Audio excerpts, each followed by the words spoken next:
오늘도 하나님께서 우리 모두에게 은혜 주시기를 바랍니다. 우리 사도신경으로 신앙을 고백하시고 아침 예배를 드리겠습니다. 나는 전능하신 아버지 하나님, 천지의 창조주를 믿습니다. 나는 그의 유일하신 아들, 우리 주 예수 그리스도를 믿습니다. 그는 성령으로 잉태되어 동정녀 마리아에게서 나시고 본디오 빌라도에게 고난을 받아 십자가에 못 박혀 죽으시고 장사된 지 사흘 만에 죽은 자 가운데서 다시 살아나셨으며 하늘에 오르시어 전능하신 아버지 하나님 우편에 앉아 계시다가 거기로부터 살아있는 자와 죽은 자를 심판하러 오십니다. 나는 성령을 믿으며 거룩한 공교회와 성도의 교제와 죄를 용서받는 것과 몸의 부활과 영생을 믿습니다. 아멘. 찬송가 458장입니다. 458장 우리 1절 2절 같이 부르고 기도하겠습니다.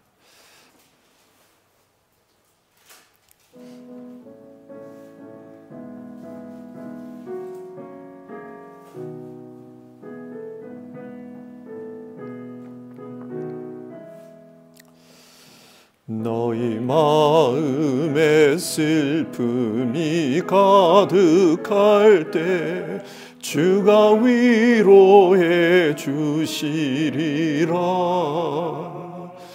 아침 해같이 빛나는 마음으로 너 십자가 지고 가라.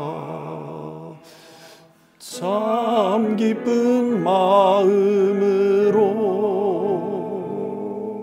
십자가 지고 가라. 내가 기쁘게 십자가 지고 가며 슬픈 마음이 위로받네. 때를 따라서 주시는 은혜로서 가란 심령의 힘을 얻고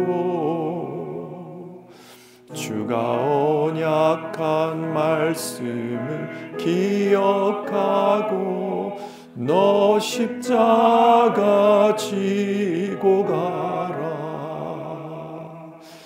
참 기쁜 마음으로 십자가 지고 가라.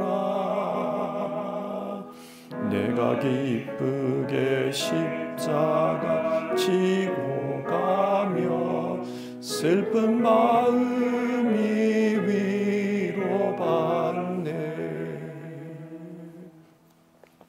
아멘. 기도하겠습니다. 참 좋으신 하나님, 한 주간의 삶을 지켜주시고 주말 이 토요일 아침에 예배할 수 있도록 해주시니 감사를 드립니다.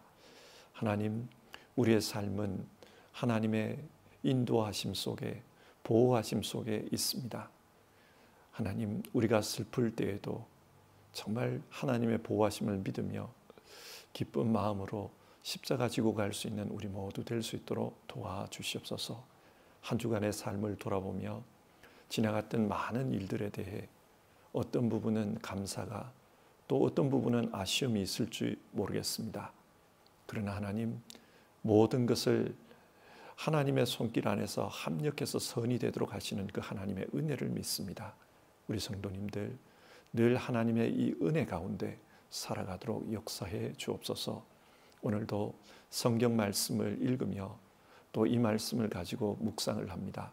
우리 각자에게 하나님께서 깨닫게 하시는 은혜들이 있어서 이 말씀으로 말미암아 강건한 삶을 살아가는 우리 모두 되게 하옵소서.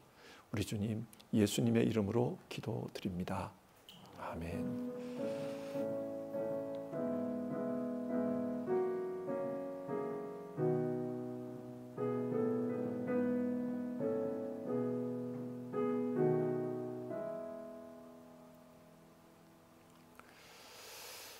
오늘 읽으실 성경 말씀은 누가복음 20장의 말씀입니다. 누가복음 20장.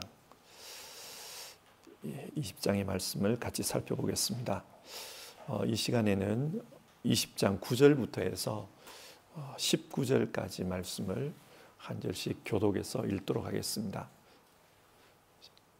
20장 9절에서 19절입니다. 한 절씩 교독하고 마지막 절은 같이 읽도록 하겠습니다. 9절입니다. 예수께서 백성에게 이 비유를 말씀하셨다. 어떤 사람이 포도원을 만들어서 농부들에게 세로 주고 오랫동안 멀리 떠나 있었다. 포도를 거둘 때가 되어서 포도원 주인은 포도원 소출 가운데서 얼마를 소장료로 받아오게 하려고 종 하나를 농부들에게 보냈다. 그런데 농부들은 그 종을 때리고 빈손으로 돌려보냈다. 주인은 다른 종을 보냈다. 그랬더니 그들은 그 종도 때리고 모욕하고 빈손으로 돌려보냈다. 그래서 주인이 다시 세 번째 종을 보냈더니 그들은 이 종에게도 상처를 입혀서 내쫓았다. 그래서 포도원 주인은 말하였다. 어떻게 할까? 내 사랑하는 아들을 보내야겠다. 설마 그들이 내 아들이야 존중하겠지. 그러나 농부들은 그를 보고서 서로 의논하며 말하였다. 이 사람은 상속자다. 그를 죽여버리자. 그래서 유산이 우리 차지가 되게 하자. 그리하여 그들은 주인의 아들을 포도원 바깥으로 내쫓아서 죽였다. 그러니 포도원 주인이 그들을 어떻게 하겠느냐? 주인은 와서 그들을 죽이고 포도원을 다른 사람들에게 줄 것이다. 사람들이 이 말씀을 듣고서 말하였다. 그런 일이 없기를 바랍니다. 그때에 예수께서 그들을 똑바로 바라보시고 말씀하셨다. 그러면 집 짓는 사람들이 버린 돌이 집 모퉁이의 머릿돌이 되었다 하고 기록된 말은 무슨 뜻이냐? 누구든지 그 돌 위에 떨어지면 그는 부스러질 것이요 그 돌이 그 사람 위에 떨어지면 그를 가루로 만들 것이다. 같이 읽겠습니다. 율법 학자들과 대제사장들은 예수가 자기네들을 겨냥하여 이 비유를 말씀하신 줄 알았다. 그래서 그들은 바로 그때에 예수께 손을 대어 잡으려고 하였으나 백성을 두려워하였다. 아멘. 누가복음 20장은 예수님과 유대교 종교 지도자들 사이에 있었던 논쟁의 이야기입니다. 성경은 이 논쟁을 통해서 예수님이 어떤 분인지 또 어떤 생각을 가지고 계셨는지 그것을 분명하게 말해줍니다. 20장을 보면 첫 번째 논쟁으로 예수님의 권위에 대한 내용이 나옵니다. 1절에서 8절에 기록된 말씀인데요. 예수님께서 성전에서 사람들을 가르치고 있었습니다. 그러자 대제사장들과 율법학자들 그리고 백성의 장로들이 예수님께 찾아와 질문했습니다. 질문은 두 가지입니다. 첫 번째 질문, 당신은 무슨 권한으로 이런 일을 합니까? 여기서 이런 일이란 성전에서 가르치는 일을 의미합니다. 왜 이런 질문을 할까요? 당시 성전에서 가르치는 일은 율법에 정통한 율법 전문가들이나 할 수 있는 일이었습니다. 그리고 율법 전문가가 되기 위해서는 율법 학교를 졸업해야만 했습니다. 그런데 예수님은 율법 학교를 다닌 적이 없습니다. 그래서 당신은 무슨 자격으로 율법을 가르치고 있느냐, 그것을 묻고 있는 겁니다. 이런 질문을 하는 데는 이유가 있습니다.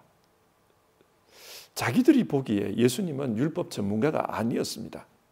그런데 너무 많은 사람들이 예수님께 와서 배우고 있는 겁니다. 종교 지도자들이 볼 때는 한심했습니다. 이 무지렁이 백성들이 왜 이 사람을 따라다니고 있는가? 그게 불만이었어요. 그래서 예수님이 근본이 없는 설교자라는 것을 밝히 보이고 싶었습니다. 그렇게 하면 백성들이 예수님을 더 이상 안 따라다닐 것이다. 그런 노림수를 가지고 이 질문을 한 겁니다. 그리고 두 번째 질문, 누가 이런 권한을 당신에게 주었습니까? 가르치는 권한을 누구에게 부여받았느냐? 그걸 묻고 있습니다. 사도행전에서 회심하기 전 바울의 모습을 보면 바울은 어린 나이였음에도 불구하고 사람들이 바울의 말에 쉽게 선동되는 것을 봅니다. 스데반을 죽일 때도 사람들이 자신들의 옷을 벗어 바울에게 가져다 놓았다, 그런 말이 나옵니다. 여기서 옷은 권위를 상징합니다. 그러니까 바울의 권위에 의지해서 스데반을 죽였다는 말입니다. 또 다메섹에 있는 그리스도인들을 잡아오겠다, 바울이 그런 말을 하자 대제사장이 공문서를 작성해 주었다고 합니다. 왜 바울에게 이런 권한을 부여할까요? 바울은 당대 최고의 랍비였던 가말리엘의 제자였기 때문입니다. 나이는 어리지만 이 사람은 대단한 랍비에게서 배운 대단한 사람이다. 그래서 권한을 부여한 겁니다. 그리고 예수님께 묻습니다. 당신은 누구에게서 권한을 받았는가? 누가 당신에게 가르칠 수 있는 권위를 줬는가? 이 이야기를 듣고 예수님은 어떻게 반응합니까? 사람들에게 도리어 질문합니다. 그 질문이 3절, 4절에 나오는데요.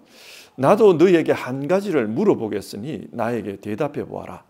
요한의 세례가 하늘에서 난 것이냐, 사람에게서 난 것이냐?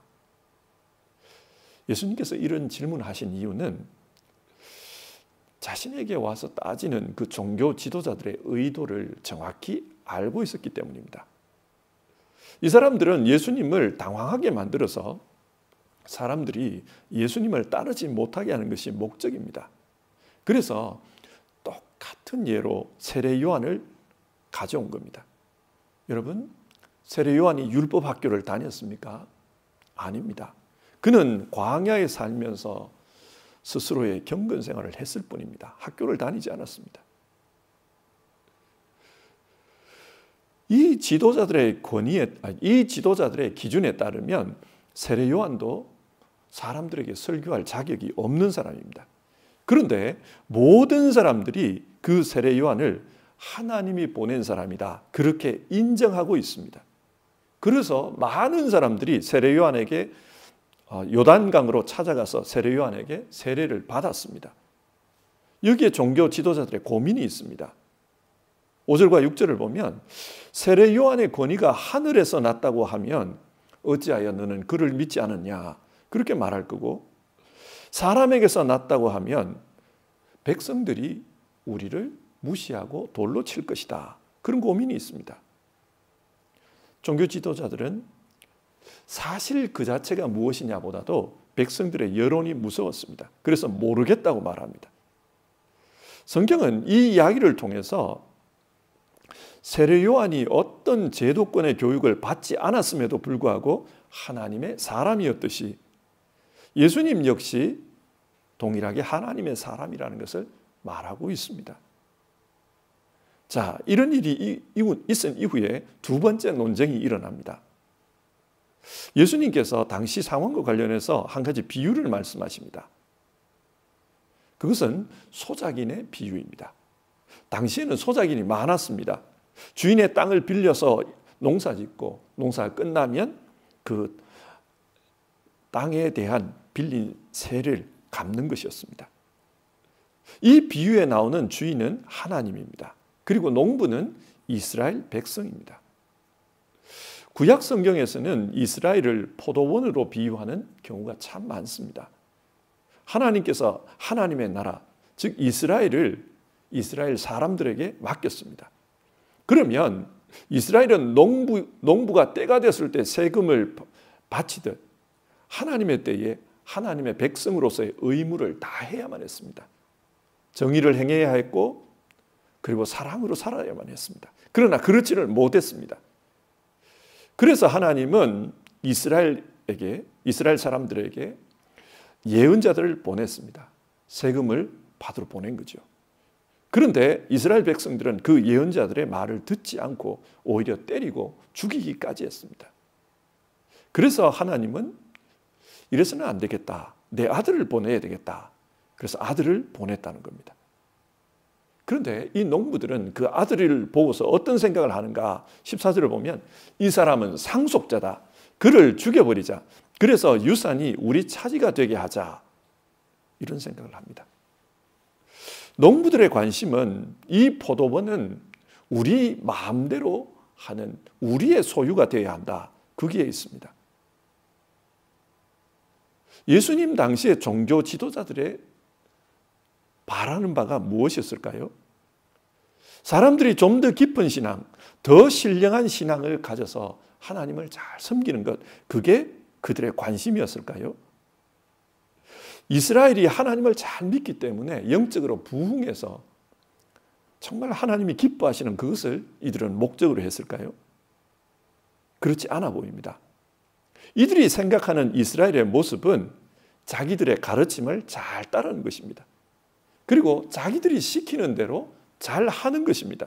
성전에 제물을 바치라고 하면 제물을 갖다 바치고, 다들 하나같이 일어나서 로마와 싸우자 그러면 싸우고, 이렇게 하라고 하면 이렇게 하고 저렇게 하라고 하면 저렇게 하는 그것을 원했습니다. 종교적으로 자기들에게 종속되어 있는 것, 그걸 원했습니다. 그러니까 신실한 하나님의 사람보다는 자기들의 말을 잘 따르는 그런 사람들을 원했던 것입니다. 자, 이런 상황에서 아들이 왔습니다. 사람들이 그 아들을 따라갑니다. 그러니까 이들이 화가 난 겁니다. 그래서 죽이려고 한 겁니다. 그러면서 하는 말이 사람들에게, 저 사람은 아들이 아니다. 저 사람은 율법을 배운 적도 없다. 우리가 가르치는 것을 따르지 않고 자기 멋대로 가르친다. 저 사람은 하나님의 아들이 아니다. 그러면서 민중들에게 선동을 한 것입니다. 예수님은 이들을 아들을 죽이고 포도원을 탈취하려는 그 악한 소작인으로 비유하고 있습니다. 실제로 역사를 보면 이들이 예수님을 죽였습니다. 그리고 예수님이 말씀하신 것처럼 이들은 쫓겨납니다. 그래서 그 포도원이 다른 사람에게 주어집니다. 그 다른 사람이 누구냐? 이방인입니다. 이방인에게 주어집니다. 그리고 이들은 쫓겨나서 나라 없는 백성으로 떠돌게 됩니다. 그리고 그 포도원을 차지한 사람은 이방 땅에 세워진 교회, 새로운 포도원이 생겨난 거죠. 그래서 예수님을 믿는 사람들에 의해 이 포도원이 주어졌다. 그걸 말합니다. 예수님은 정말 집 짓는 사람들, 즉 유대인들이 버린 그런 돌이었습니다. 하지만 하나님은 그 버린 돌로 하여금 교회를 세우는 머릿돌이 되게 했습니다. 유대인들은 이 돌 위에 떨어져서 깨어지고 말았습니다. 흩어지고 말았습니다. 예수님 말씀대로 심판이 있었던 겁니다. 자, 그러면 우리는 여기서 이런 질문을 해봐야 됩니다. 이들은 왜 이런 결과에 처하게 되었을까요? 예수님이 어떤 분인지를 몰랐습니다.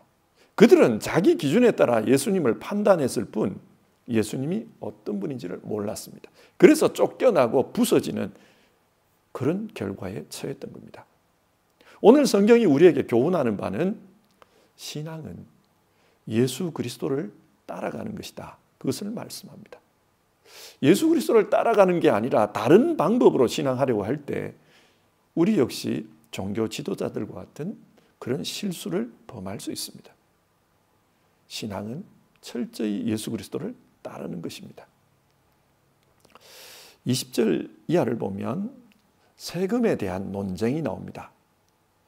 종교 지도자들이 예수님을 시험하기 위해서 사람들을 보냈습니다. 그들이 묻습니다. 황제에게 세금을 바치는 것이 옳습니까? 옳지 않습니까?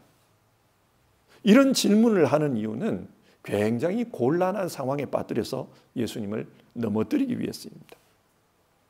예수님 당시 유대 땅에서는 민족주의가 들끓고 있었습니다. 로마의 식민지에 반대하면서 우리 다 같이 일어나서 로마를 물리쳐야 된다. 그런 반로마적인 성향이 아주 강하게 작용하고 있었습니다. 그래서 만약 예수님이 세금을 바칠 필요가 없다 그렇게 말해버리면 사람들은 다들 좋아할 겁니다. 하지만 로마는 가만히 있지 않을 겁니다. 이 기름에 불을 던진 것과 마찬가지이기 때문입니다. 반역 선동가로 잡아갈 것입니다.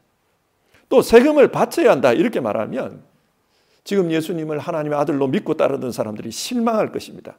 저 사람은 우리 민족을 구원할 사람이 아니다, 그렇게 생각할 것입니다. 그러면 예수로부터 등을 돌리겠지, 이런 노림수를 가지고 지금 찾아온 겁니다. 27절 이하를 보면 부활에 대한 논쟁이 나옵니다. 사두개파 사람들이 구약에 나오는 형사 치수 제도를 가져와서 질문하고 있는 겁니다. 형이 죽으면 동생들이 그 형수를 취해서 집안을 이어줘야 된다. 율법에 나오는 이야기죠. 이것을 가지고 와서 부활이 없다는 것을 증명하려고 했습니다. 굉장히 곤란한 질문이었습니다. 이때 예수님은 출애굽기 3장의 말씀을 언급하면서 하나님은 죽은 자들의 하나님이 아니라 산 자들의 하나님이다, 그걸 말합니다. 율법으로 공격하는 것을 율법으로 받아친 것입니다. 자, 여기서 20절 이하의 내용들을 이렇게 읽다 보면은 사람들은 다양한 이슈를 가져와서 예수님을 넘어뜨리려고 합니다. 세금과 같은 사회적 이슈, 정치적 이슈를 가지고 예수님을 넘어뜨리려고 합니다. 또 율법에 나오는 성경 내용을 가져와서 예수님을 넘어뜨리려고 합니다. 이 말씀을 읽다 보면은 누가복음 4장 13절에 나오는 내용이 생각납니다. 마귀가 광야에서 예수님을 시험했습니다. 돌로 빵이 되게 하라, 엎드려 절하라, 성전에서 뛰어내리라. 예수님께서 이 시험을 말씀으로 물리치자 마귀는 물러갔습니다. 그런데 누가복음 4장 13절은 이 당시의 상황을 악마는 모든 시험을 마치고 물러가서 어느 때가 되기까지 예수에게서 떠나 있었다, 그렇게 말합니다. 어느 때가 되기까지 떠나 있었습니다. 그리고 이제 때가 되었습니다. 예수님을 죽일 때가 되었습니다. 그러니까 나타나서 또다시 시험하고 있는 겁니다. 누구를 통해서요? 이 종교 지도자들입니다.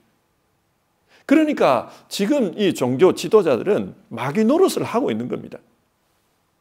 성경이 이것을 통해서 말하는 것은 예수님이 누군지를 알지 못하는 사람, 그 사람들은 영적으로 잠든 사람이라는 겁니다. 그래서 결국 마귀의 종이 되어서 마귀에게 쓰임받는 그런 사람이 되고 만다, 그것을 이야기합니다. 따라서 우리에게 예수가 누구인지를 알아야 한다. 영적으로 깨어 있어야 한다. 그래야 마귀의 도구가 되지 않는다, 그걸 말합니다. 자, 오늘 설교를 정리해 보겠습니다. 오늘 성경은 예수님과 예루살렘 종교 지도자들 사이에 있었던 논쟁을 이야기하면서 예수님이 어떤 분인지를 이야기합니다. 이들이 예수님을 반대한 이유는 예수님이 어떤 분인지를 몰랐기 때문입니다. 따라서 성경은 예수를 깊이 알아가는 신앙을 가져야 된다, 그것을 우리에게 교훈하고 있습니다. 우리도 신앙하면서 많은 질문이 생깁니다. 신앙하는 가운데 질문이 생기는 것은 좋은 겁니다. 질문이 있어야 답을 찾을 수가 있습니다. 그리고 이렇게 답을 찾는 가운데 우리의 신앙이 성장하고 발전합니다. 그러나 이런 질문들이 혹 예수님을 반대하고 대적하는 논쟁으로 나아가서는 안 됩니다. 그렇다면 우리는 질문이 생겼을 때 어떻게 그 문제를 해결해야 할까요? 신앙의 원칙을 분명히 가졌으면 좋겠습니다. 하나는 성경 중심, 또 하나는 예수 중심, 그리고 교회 중심입니다. 우리는 신앙적인 질문을 만났을 때 성경 안에서 답을 찾으려고 해야 합니다. 성경을 벗어나서 답을 찾다 보면은 필시 그 결과 역시 성경에서 벗어난 그런 결과에 도달할 것입니다. 그렇기 때문에 우리가 성경을 하나님의 말씀으로 믿는다면 신앙적인 질문들을 성경 안에서 답을 찾아야 합니다. 성경 중심의 신앙을 해야 합니다. 그런데 신구약 성경을 볼 때 성경의 중심 내용이 뭐냐? 성경의 내용은 예수님에게로 점철됩니다. 따라서 예수 중심으로 모든 문제를 해결해 가야 합니다. 이것이 종교개혁이 우리에게 준 교훈입니다. 솔라 스크립투라, 오직 성경으로. 솔로 크리스투스, 오직 그리스도로. 우리는 신앙의 기준을 분명히 해야 합니다. 그런데 이런 기준으로 신앙을 해도 성경을 읽으면서 이해 안 되는 문제들을 참 많이 만납니다. 아무리 성경을 읽어봐도 여기서는 이 말을 하는 것 같고 저기서는 저 말을 하는 것 같고 좀 혼란스러울 때가 있습니다. 이때 조심해야 합니다. 왜 그런가 하면 이단은 이런 부분을 참 잘 파고듭니다. 그래서 이단들의 이야기를 듣다 보면 분명하구나, 답이 분명하구나, 그런 느낌이 들어요. 그리고 그 답은 기존 교회가 말하는 것과는 다릅니다. 어떤 신학자가 그런 말을 합니다. 우리는 유한하기 때문에 무한하신 하나님을 다 알 수가 없다는 거예요. 맞는 말이죠. 유한한 자가 무한한 자를 알 수가 없죠. 그렇기 때문에 성경을 통해서 어떤 질문에 대답을 하려고 하면 마치 네 쪽 벽이 있는 이런 공간을 세 쪽 벽을 가릴 수 있는 그 미닫이 문으로 닫는 것과 같다, 이런 말을 하더라고요. 그러니까 이 미닫이로 이렇게 비어있는 그 공간을 막 메꾸다 보면 그래도 한 공간은 빈다라는 거예요. 왜냐하면 우리가 유한하기 때문에 완벽한 무한한 질문에 대해서 완벽한 대답을 할 수가 없습니다. 그런데 이단은 그걸 한다, 이게 맞다, 할 수 있다, 그렇게 주장을 합니다. 그래서 사람들은 그 이단의 대답을 듣다 보면 이게 맞구나, 그런 생각이 들어요. 그런데 부분적으로는 맞는 것처럼 보여도 전체적으로 보면은 틀린 겁니다. 왜냐하면 알 수 없는 것을 안다고 했기 때문에 그렇습니다. 사도신경은 성도의 교제에 대해서 가르칩니다. 무슨 말입니까? 우리의 신앙생활은 성도의 교제 가운데 있어야 된다는 겁니다. 이걸 다르게 말하면 교회 안에서 신앙해야 된다는 겁니다. 그래서 우리가 이해할 수 없는 그런 문제를 만났을 때는 교회 안에 있는 성도들과 이야기하고 그 성도들의 교제 가운데서 이 문제를 해결해야지 교회 바깥으로 나가서 이단에게서 이런 대답을 찾으려고 해서는 안 됩니다. 믿을 수 있는 성도들로부터 또 교육자로부터 이 도움을 구하는 게 옳습니다.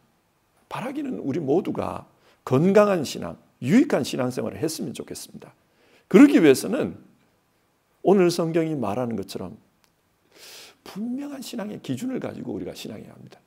그것은 성경 중심, 그 성경은 예수님에 대한 내용이니까 예수 중심, 그리고 교회 중심의 신앙을 하는 것입니다. 이 신앙의 원칙을 가지고 우리가 신앙했으면 좋겠습니다. 그런 가운데 우리 모두가 건강한 신앙이 되기를 바랍니다. 오늘 성경은 예수님에 대한 이해가 잘못되었기 때문에 예수님과 논쟁하고 결국은 예수님을 죽이는 그런 사람들의 이야기입니다. 우리가 분명한 예수님에 대한 이해를 가지고 신앙했으면 좋겠습니다. 성경 중심, 예수 중심, 교회 중심의 신앙으로 신앙했으면 좋겠습니다. 찬송가 453장 예수 더 알기 원하네, 우리 1절과 2절 부르고요, 같이 기도하는 시간 가지겠습니다.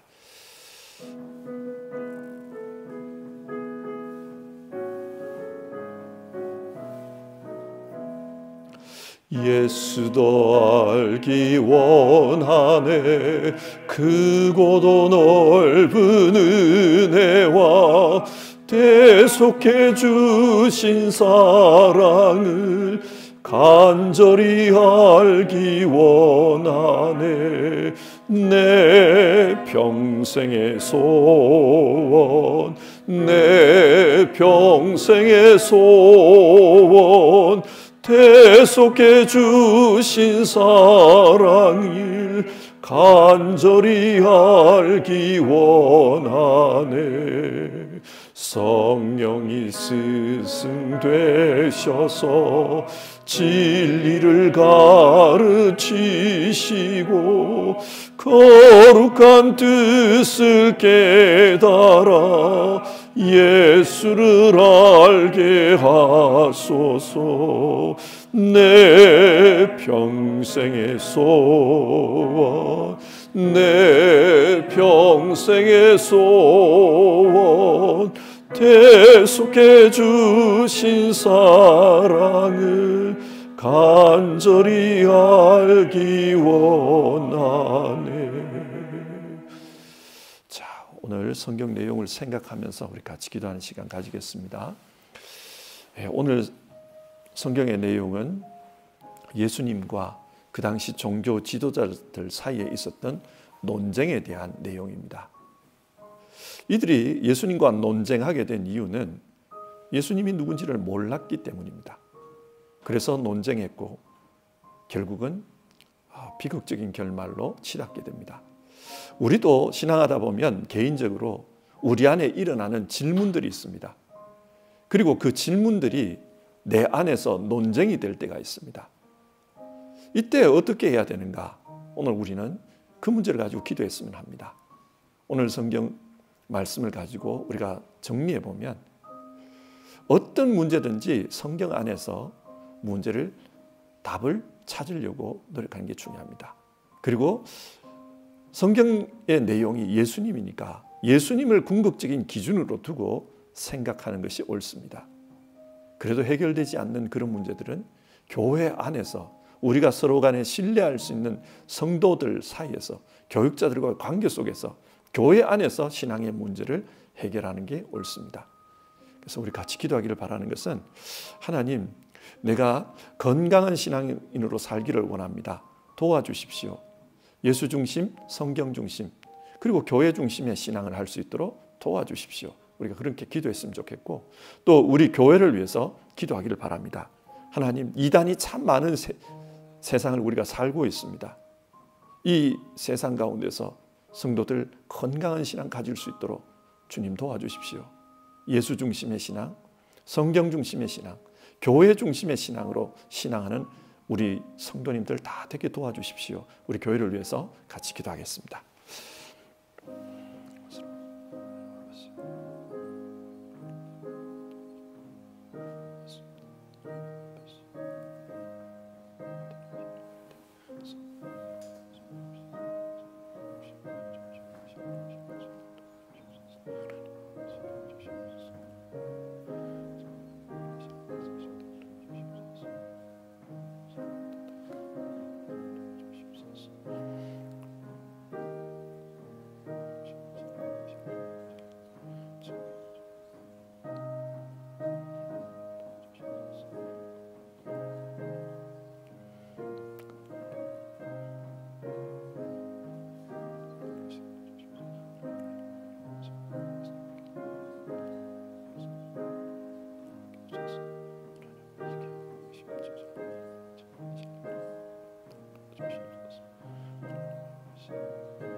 하나님, 오늘 논쟁의 이야기를 읽었습니다. 종교 지도자들이 하나님을 믿는다는 사람들이 예수님께 찾아와서 그렇게 논쟁을 했던 이유는 예수님이 누구인지를 알지 못했기 때문입니다. 우리 시대에도 이런 많은 논쟁을 만나게 됩니다. 많은 이단들이 있습니다. 혼란스러운 세상입니다. 하나님, 이런 가운데 우리가 신앙적인 질문을 하는 것은 좋지만 신앙적인 논쟁이 되어서 신앙에서 떠나가는 그런 일 없도록 우리 성도님들을 지켜주시옵소서. 간절히 기도드립니다. 개인 안에 분명한 신앙의 원칙을 가지고 살게 하옵소서. 예수 중심, 성경 중심, 그리고 교회 중심의 신앙을 할 수 있도록 주님 도와주십시오.